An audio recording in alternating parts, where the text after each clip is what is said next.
ওনাকে জানানো হলো যে আমরা এনএইচএম আমরা হাওড়া থেকে এসেছি কিন্তু রিপ্রেজেন্ট করছি পুরো আমরা হ্যাঁ ওয়েস্ট বেঙ্গলকে। তো সেই ক্ষেত্রে উনি শুনলেন, বললো হ্যাঁ বলুন আপনাদের কি প্রবলেম। আমরা বললাম যে আমরা বহুদিনের প্রজেক্ট, আমরা অনেক দিন ধরে কাজ করছি, আমরা এইচএমসি মানে হেলথের ব্যাকবোন, তো সুতরাং আমরা ভীষণভাবে ডিপ্রাইভ, আমাদের যে জিওআই প্রসেসের স্যালারি হয় না। তো উনি সেটা বুঝতেও পারলেন, উনি বললেন 60-40 রেশিওর মধ্যে 60% দেওয়ার কথা সেন্ট্রালের আর 40% স্টেট, তার মানে 40% আপনারা পান না। আমরা বললাম না আমরা পাই না, এবং 60% নিয়েও আমাদের ডাউট আছে।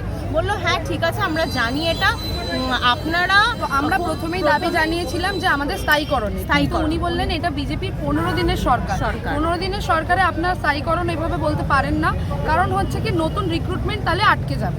তো সেই ক্ষেত্রে উনি বললেন যে পুরনো সরকার এপ্রিল মে জুন 3 মাসের নাকি বাজেট করা আছে, তাই 22শে জুন নতুন বাজেট পেশ হবে। এবং কোথায় কোন মানে আদার স্টেটে কে কিরকম স্যালারি পায়, বিজেপি সরকার যেখানে আছে প্রত্যেকটা ক্যাটাগরি যা মাইনে পায় অন্য স্টেটে, সেইটা আমরা সেপ্টেম্বর মাস থেকে পাবো। ঠিক আছে, আমরা এনএইচএম এর হয়ে আজকে হয়তো ঢুকেছি দুজন, বাট আমরা গেছি অ্যাজ আ হোল এনএইচএম কোনো ক্যাটাগরিরাইজ করিনি, আমরা বলেছি ফার্স্ট টু লাস্ট সবার কথা। এনএইচএম পুরো যে মানে যারা অল। আরেকটা কথা যেটা উনি বলে দিয়েছেন, এই যে এনএইচএম আজকে আমরা রিপ্রেজেন্ট হয়ে যেটা গেলাম, আগামী 3 মাস কিন্তু আমরা এনএইচএম অ্যাপয়েন্টমেন্ট নেবে না, এটা কিন্তু সমস্ত ডিস্ট্রিক্ট যেন ভালোভাবে এই জিনিসটাতে, কারণ কোনো ব্যাপার নিয়ে আরেকবার বলে দাও এটা। এনএইচএম আমরা আজকে যে গেছি আমরা অ্যাজ আ হোল এনএইচএম হয়ে গেছি। তো ওনার বক্তব্য অনুযায়ী এই যে কোনো যে জায়গা থেকেই আসছে তাদের সাথে ওনার যখন 1-to-1 কথা হয়ে যাচ্ছে, আগামী 3 মাস তাদেরকে আর কোনো ডেট দেওয়া হবে না।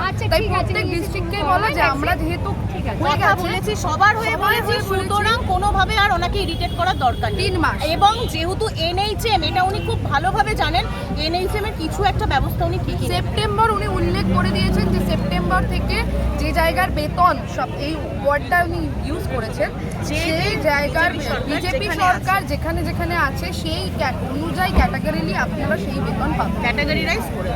এইচআর নিয়ে কিছু বলেছো? এইচআর থেকে আমাদের